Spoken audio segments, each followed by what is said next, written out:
juga ini Pak Dwi Atmajaya. Nah, mungkin yang menjawab nanti bisa Pak Kabid Agama ini. Apakah memungkinkan lawan dogma cuci otak, mereka bisa dilawan juga dengan dogma positif pada bahasa Indonesia sehingga tidak memungkinkan untuk dipinang sebagai pengganti oleh teroris. Ini sebagai pengantin oleh teroris. Bagaimana strategi yang kuat untuk membekali biang atau prinsip dan kepribadian yang kuat sehingga tidak mudah terpapar atau tidak mudah terpengaruh. Silakan Pak Kabid untuk menjawab pertanyaan dari Pak Dwi Atmajaya. Ini penggiat moderasi nih Pak. Iya. Kayaknya Pak Kabid yang lebih afdol ketika menjawab pertanyaan Ya, ini. penanya yang saya hormati, ini luar biasa pertanyaannya ya. Pemahaman seperti ini, sama apa itu cuci otak ya, itu memang tidak pernah hilang. Ya, itu tidak akan pernah hilang sampai kapan. Karena itu tadi tidak bisa kita pungkiri memang ada saja kelompok-kelompok yang apa ya, yang sangat senang memahami teks keagamaan dengan tanpa melakukan interpretasi, tanpa memahami secara digit ya sumber-sumber dan teks agama. Ya, apalagi itu sudah ada kelompoknya memang yang sangat kuat ya. Nah, ini tugas PT, tugas kita semua untuk melakukan pencegahan terhadap itu. Saya sering mengatakan bahwa banyak sebenarnya cara yang bisa kita lakukan. Ya, tetapi cara yang paling tepat itu yang itu adalah bagaimana memberikan pemahaman mereka terhadap dogma dan apa ya, pemahaman yang sangat sempit dari mereka, tentu lewat apa? Lewat pemahaman keagamaan, lewat pendidikan. Sehingga ya inilah salah satu cara dilakukan oleh BNPT, oleh FKT, bagaimana memberikan pemahaman keagamaan yang benar, memberikan pemahaman keagamaan yang moderat pada mereka. Ya, karena kalau ini kita tidak lakukan, ya mungkin orang yang seperti ini, kelompok-kelompok seperti ini jauh lebih banyak. Saya pengalaman kalau saya nggak salah tahun lalu ya, ketika saya menyampaikan materi sesudah itu, kemudian ada yang mendatangi saya, katakan, wah ini baru saya mengerti Pak, terkait dengan teks-teks teks-teks Al-Quran yang disampaikan tadi. Karena selama ini kami memahaminya secara tekstual saja. Ya, sehingga ketika mereka ditawari untuk melakukan bom bunuh diri, itu mereka tidak pernah berpikir. Ya, mereka tidak pernah berpikir. Kedua, memang kalau kita melihat di berbagai negara ya, terutama di Indonesia, pada umumnya yang terlibat, yang bisa dicuci otaknya itu di samping pemahaman keagamaan yang sangat rendah, yang kedua juga ekonomi mereka yang juga memang yang sangat rendah, ekonominya yang kalau bisa dikatakan kasihan sekali ekonominya. Ya, memang itu seperti disebutkan oleh oleh agama ya, bahwa kefakiran itu bisa jadi mengantar orang untuk menjadi kufur.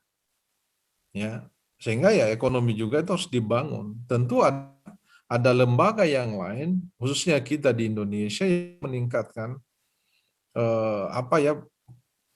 kualitas dan kuantitas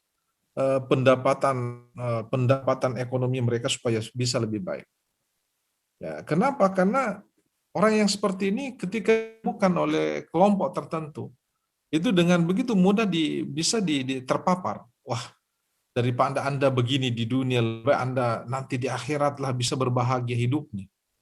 Ya, disampaikanlah seperti itu. Kalau Anda mengikuti saya seperti ini, ya kehidupan Anda di akhirat itu akan luar biasa. Ini yang banyak kita temukan. Coba bisa dilihat ya, mereka yang melakukan bom bunuh diri, pada umumnya ekonomi mereka itu, katakan ekonomi itu memang sangat rendah. Ya. Yang kedua tadi, pemahaman keagamaannya juga sangat rendah. Sehingga begitu mudah untuk untuk dicuci otaknya. Kasus yang ada di Makassar kemarin, bom bunuh diri itu adalah dua-duanya suami istri itu ekonominya itu hampir dikatakan makan pun susah. Maka mereka mungkin berpikir lebih baik saya melakukan ini supaya di akhirat nanti saya bisa berbahagia. Kemudian mengungkapkan teks-teks agama yang bisa memperkuat itu. Hal itulah tadi saya katakan. Teks-teks agama yang disampaikan kepada mereka itu berbalik ke 360 derajat itu dari apa yang kita pahami. Ya. Nah, itu yang saya kira ya. Jadi ketika masif ya pemahaman keagamaan dari berbagai tingkatan. Ya, kalau sekolah tentu di sekolah ya. Sehingga guru-guru itu memang sangat berperan untuk memberikan pemahaman yang baik dan benar pada anak-anak peserta didiknya. Kalau ini masif dilakukan, insya Allah itu akan semakin hari itu semakin berkurang. Ya, itu mungkin yang saya bisa sampaikan ya, Pak. Atau mungkin ada dari Pak Ketua KPT. Wah, Saya ikut ini ada namanya. Oke? Atau ada yang mau sampaikan Pak Ketua? Ini apa ya, melawan cuci otak ini. ya mau Ya, ditambahkan oleh Pak Ketua FKPT Sulawesi Selatan. Silakan Pak. ya baik, makasih. Tanggapan di peserta tadi luar biasa. Yang memang pekerjaan berat kita ini karena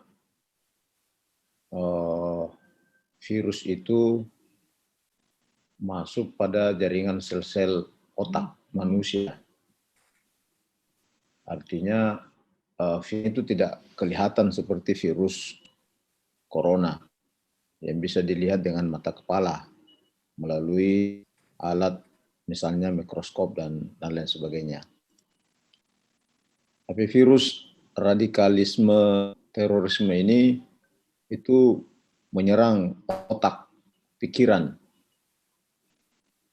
Artinya selama manusia punya otak dan pikiran dan mengkonsumsi bacaan-bacaan atau paham-paham yang tidak steril dari nilai-nilai moderasi beragama, maka tentu orang bisa saja terpengaruh tanpa melihat latar belakang.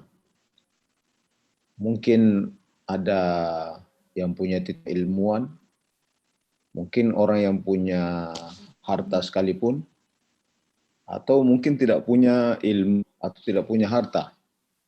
Nah, jadi contoh-contoh yang tadi Pak K. Kamal, kebetulan barangkali yang terkena itu mungkin dari kelompok miskin. Tapi siapa sangka dengan misalnya Dr. Azhari, seorang dokter yang punya ilmu, titelnya cukup tinggi, dan punya harta, orang kaya seperti Osama bin Laden itu luar biasa kekayaannya. Tapi kenapa mereka semua bisa terpapar? Itu karena paham yang berbahaya tadi, paham radikalisme, dan menganggap disitulah berjihad untuk bisa bahagia, bukan hanya dunia tapi juga akhirat terutama. Nah, karena itu kegiatan kita ini tidak lain adalah memprotek paham yang bisa membuat paham manusia itu bisa jadi terpapar dengan jadi kita lakukan vaksinasi pemikiran, protek pemikiran kita ini melalui moderasi beragama. Hanya dengan moderasi beragama, virus yang dikhawatirkan tadi ini itu bisa kita bendung, kita bisa protek. Karena harus sejenis. Jadi kalau misalnya radikalisme dan terorisme, maka sejenis dengan itu yang bisa menangkal. Apa sejenis obatnya ya moderasi beragama. Kalau ini kuat, kita tancapkan dalam pikiran manusia, anak didik kita, maka betapapun paham itu akan menyerang dia terprotek lebih dahulu dengan paham yang benar. Nah, seperti tadi yang disampaikan Pak K. Kamal tadi itu, kalau itu kita pahami dengan baik, kita bisa cerna, kita bisa terima, lalu kita jadikan penangkal, maupun yang masuk mempengaruhi, mempropaganda, memprovokasi kita itu pasti bisa terprotek dengan baik. Saya kira demikian. Terima kasih Pak Ketua, Pak Muammar Bakri. Untuk mempersingkat waktu, mungkin pertanyaan sampai di sini.